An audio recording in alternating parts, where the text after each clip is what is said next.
Hey guys, hope everyone is doing well. So, today we're going to talk about advice on what you should do after college and what route you should take, what type of company you should actually um, aim to look at when applying for a job, and what your thought process basically needs to be on this career decision of yours right after college, once you graduate.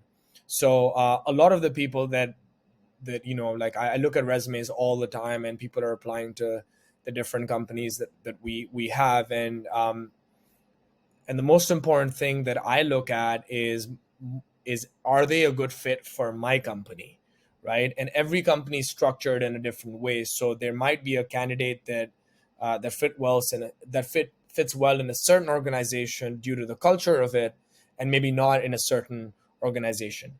So I'm just going to tell you, as an entrepreneur, and as someone who's applied in in my early 18s and 19s and 20s. I've applied for various jobs, so I have an understanding of what the business owner thinks, and also what it looks like to be in your shoes. So as a young graduate, the first thing you need to understand is what type of company culture do you enjoy. Do you enjoy maybe someone who, do you just enjoy wearing a casual shirt and jeans and going to work? Are you someone who wants to suit up and go to work? Do you like a specific timing? Is it 9 to 5 that you like? Do you like more flexible timings? Are you more of a person who, is pay important to you, or is it flexibility of timings, or is it travel? So you need to identify and really write down what's important to you on on a piece of paper, and then write down maybe some of those low priority margins. Obviously, in a perfect world, everything is important, but we don't live in a perfect world, so it's important to prioritize what's important and write them down, so that you know what's your high priority and what can be maybe um, you know uh, compromised in a situation, so you can still thrive and apply for those jobs which have those high priority. So that's the first thing I'll tell you to do.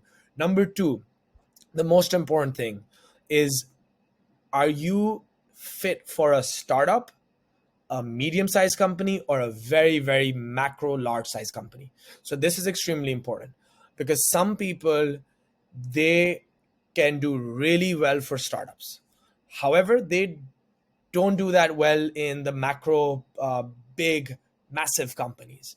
And the reason for that is, in usually startups, you will work 14 hours a day, sometimes 10 hours a day. You will have multiple roles. You will have to constantly be on your feet.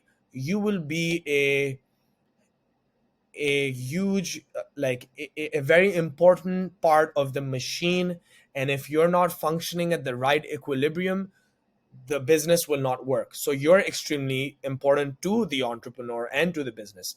So make if you're someone who enjoys working long hours, if you enjoy a lot of passion, a small knitted team, a huge drive, maybe less money in the starting, but more equity. If you're a risk taker, if you're someone who enjoys this passion of learning, and if you're a self starter, then that is your role.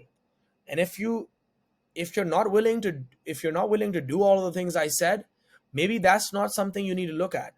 If you need help, if you need help in organization, if you don't ha- if you're not if you need someone, if you need to be managed, if you need a proper time schedule, if you are someone who wants to, go through a structural, format of work, and if you want to understand already made processes, then a multinational will be the right fit for you, so that your foundation can be made, so that you understand the importance of timing, emails, how to function in different meetings, how to communicate. So it depends on the person. So the way I look at it, it's number one, it's what type of person are you? Will you thrive in a startup, or will you thrive in a company which is more process, which already has those processes orientated to a fully format? So you need to see what type of person you are. Now, number two, you also have to see the type of culture that the different businesses have. So for me, if I was applying to a place, the first thing I would look at is what type of individual you are. And if you're not that individual made for a startup, don't apply for that startup. If you need that help in that organization, if you need that extra help to route yourself, to understand processes, then you go that route. So there are two different types of people made, and I'm not saying that you're not ready for a startup now. I'm saying that maybe in the future, after your first job, you'll do better at a startup, right? Sometimes people need to go through a proper a company which has more processes and timetables and schedules and SOPs in place, which allow those individuals to make those processes. Then they join a startup and they do really well. On the other hand, sometimes people join startups and they do horrible, and they lose their mind because they're just not ready for it. They're not ready for everything that comes that way. So it's extremely important to be self-aware before making that decision. And once again, guys, if you're still uncertain after this video, remember, it's perfectly fine. If you're a type of person you're unable to identify some of those things I said, you're unable to um, identify who you are and where you would thrive better, it's perfectly fine. Apply, then apply for both those areas, see how you do. And if you don't do well, and if you're not a good fit, you can always give in your 2 weeks and you can go ahead and find another job. um, I sometimes don't understand why people think it's so, leaving a position is the worst thing possible. It's really not. When we hire individuals, we also are never sure. We try to get the best fit, but at the same time, we keep that 2 week 1 month in mind. So make sure you give that to yourself as an individual, as someone entering the workforce.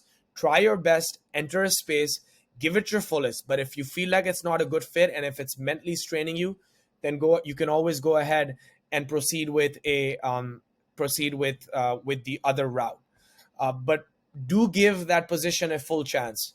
You can never really understand what that role is, and don't leave the position because of the workload or maybe because of the job description, because you'll always understand that in 2-3 weeks.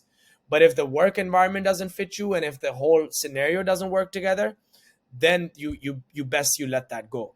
So I hope this helps anyone listening, and I hope I can impact some people making a decision today. Best of luck, and always good vibes.